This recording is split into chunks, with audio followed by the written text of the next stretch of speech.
Sebastian here for Comic Impact, and with me is Simon, and this week on the Impact, Secret Wars and more.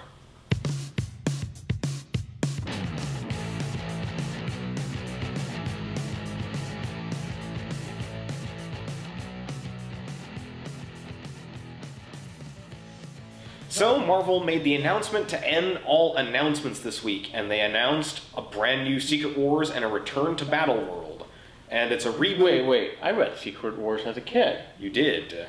That's what got me into Marvel Comics back in '84. Very, very cool. And I see you got your Secret Wars Spider-Man here, too. I found that at a yard sale for like a quarter. Nice. So Marvel is calling it a reboot, but it's not really a reboot since they've already said they're not erasing any previous continuity. But they did hint at things like if... Wait a second.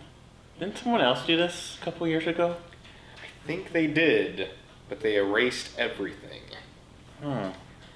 So Marvel, in their own way, has given us assurances that this is not a continuity reset. They're not going back to the beginning, but they said very cryptic things like if they ever wanted to bring back Gwen Stacy, this would be the way to do it. And I love they did that at the press conference. They did. Not even a tweet or anything, at the press conference. So, even though history won't change, we may be seeing alternate universes of characters coming into the fold. And of course, this also signals the end of the Ultimate Universe, sadly. And do you really still care about the Ultimate Universe? I mean, Miles?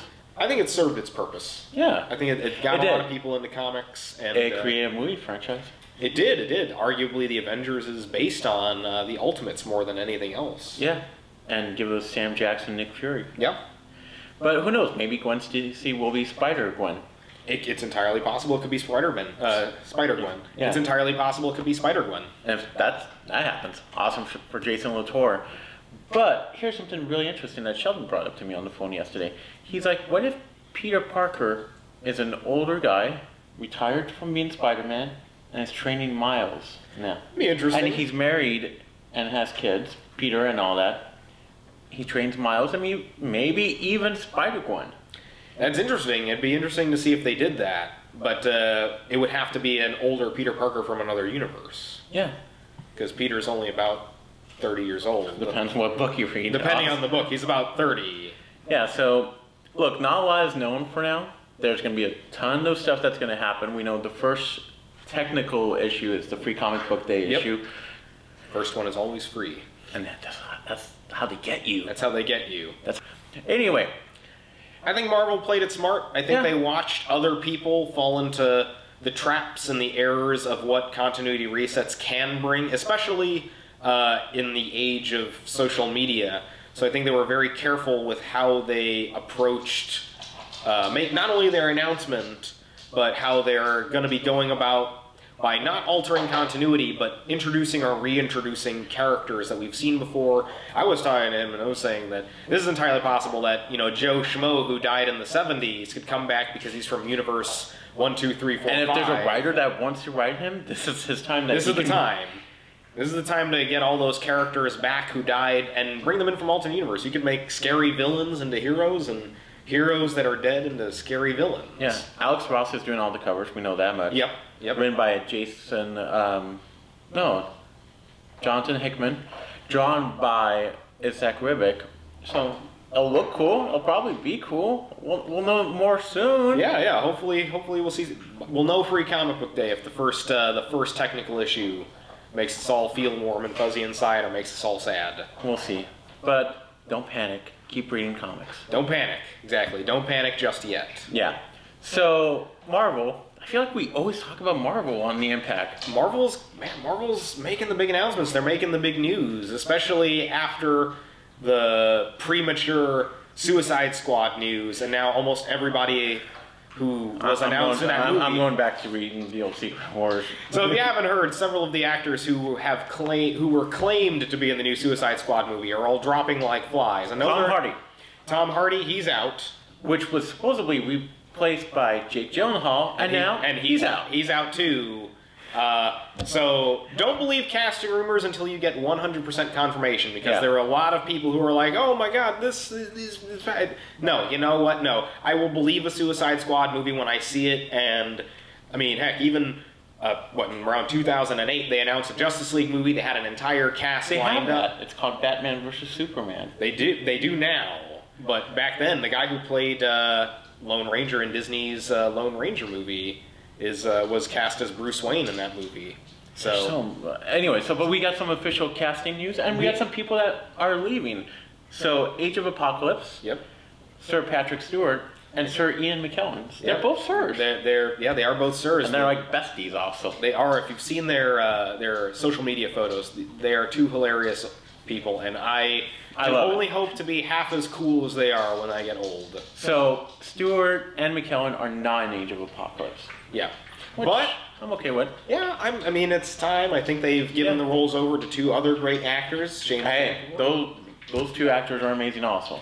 So I'm okay with this. But we do have three new actors who will be, I suppose, co-acting or co-playing the same character, because they've already said that a lot of characters will be coming back from the previous movies, but we are getting a younger version of Jean Grey, played by Sophie Turner, and she is in Game of Thrones, for everybody out there.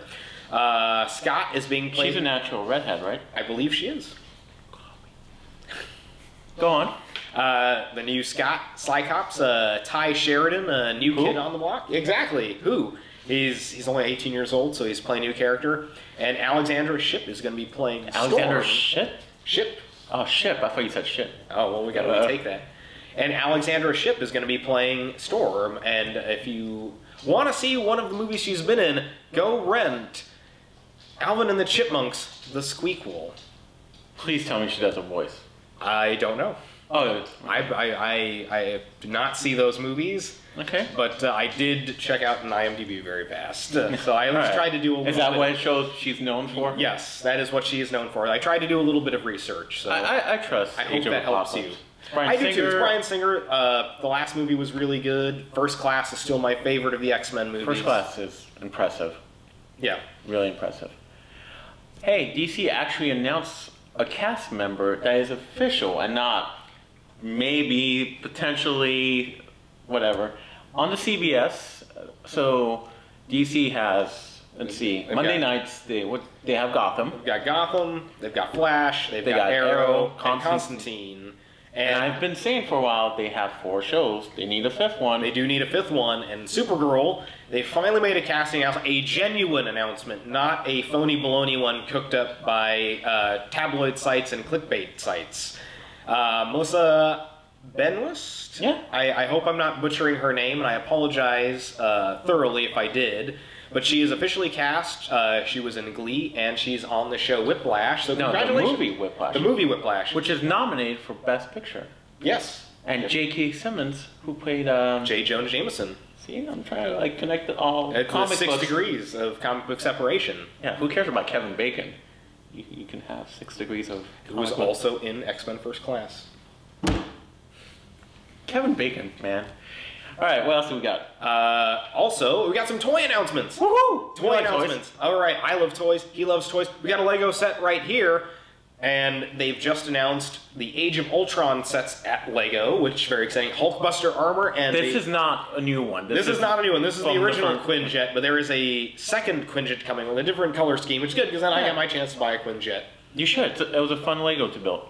And Scooby-Doo, for anybody who loves classic cartoons, they've announced a Scooby-Doo set, and one of them is a giant mansion, and it comes with, I think, Shaggy, and it comes with Scooby, and I think Daphne and Velma, and a Mystery Machine set, which I'm excited for, but sadly it only comes with Fred and Scooby and Shaggy. It does not come with Daphne or Velma, so I'm going to have to... How long have you been making Legos for? Don't you know the pattern that you got by different sets? Of course, just my luck, but I'm sure someone on eBay will be nice enough to sell them. Yeah, I'm interested in some Age of Ultron Legos. Yeah. I'll buy the Hulkbuster, maybe. Yo, for sure. The Hulkbuster looks really, really cool. And they've been doing a lot of the same stuff, like Cap and his little motorcycle. Yeah. But, you know. Well, that's all cool, and for me, I don't as much as I like collector's items, I hate the collector's market. Well, yeah, that's a different... And anybody who knows me knows that I am thoroughly enraged by some of the entitled attitude behind the collector's market. And it's nice. I feel like it's sticking it to the man when they go, oh, we're making another Cap and a motorcycle. There you go. It's different. It's black now. Yeah, it's not red. Yeah, and then somebody goes, but I wanted the Cap and the motor. Yeah, so very happy. I want to mention something. If people are interested in buying Legos, you should join the Lego Club. Yeah, We're both card members. Wow, I feel like we're doing a product placement here. Not brought to you by Lego, but it's actually really cool. But if you want to, you can sponsor us, Lego. Tell them we sent you. Yeah. And, yeah, I got my Star Wars B-wing from my Lego points. Yeah. Let's see, pop vinyls. Everyone loves the pop vinyls. Everybody loves pop vinyls. I'm getting some. I have a few. Yeah, I've got one or two. Do you have the Kenny Rogers one? I don't have Kenny. Is Kenny Rogers a pop vinyl now? Oh no, it's Thor, but it kind of looks so much like Kenny Rogers. It's ridiculous. So for all you Kenny Rogers fans, the Age of Ultron Thor figure looks like Kenny Rogers. And you could customize it as Kenny Rogers. If you need a Kenny Rogers, that's the figure to pick up. And if you look at the photo that we're going to post, it is an uncanny likeness. Yeah. The weird one is they haven't, because Anthony Hopkins quit working on Marvel movies. Kenny Rogers as Thor, or at least Kenny Rogers as Odin. I like that. Yeah, just whips out his banjo halfway through the movie and gives everybody a nice I'm sure they ballad. sing it on Asgard. They should, like, yes. After a big battle. I think Kenny Rogers could sing a good war tune or a victory song. I can see him with the eye patch and everything. Yeah, exactly. All right, this is Kenny Rogers. Yeah, we're breaking it right here. Kenny Rogers. Yeah, if you want a clickbait title, the title of this video is now Kenny Rogers playing Odin in Thor. In Thor 3. We didn't say 3. We just said in Thor. In Thor. Yeah. But the weird pop vinyl, I think, the one that sticks out is Vision. Is Vision, yeah. He does not look... He's not green. He's not green. He's like purple. He's purple and gray, which is weird because on the Comic-Con poster that they handed out, in the background, he is hovering in the sky defeating some of the Ultron drones. And if you look very carefully, he looks properly colored to the regular red and yellow and even the Lego green. We were looking at was almost exactly to the normal color. So very interesting to see that. I don't know if maybe it's the first paint job. First paint job in the movie, or if it's a prototype that they have not color schemed correctly for the release to just sort of keep that, keep audiences excited for what's coming out. Yeah. Plus, we haven't seen him yet. In any footage. Right. There's been no footage of him at all. Which is weird. There was a leaked image of a production design from Sideshow. So obviously, there's a hot toy coming. Yeah, which is I'm happy with that. Yeah.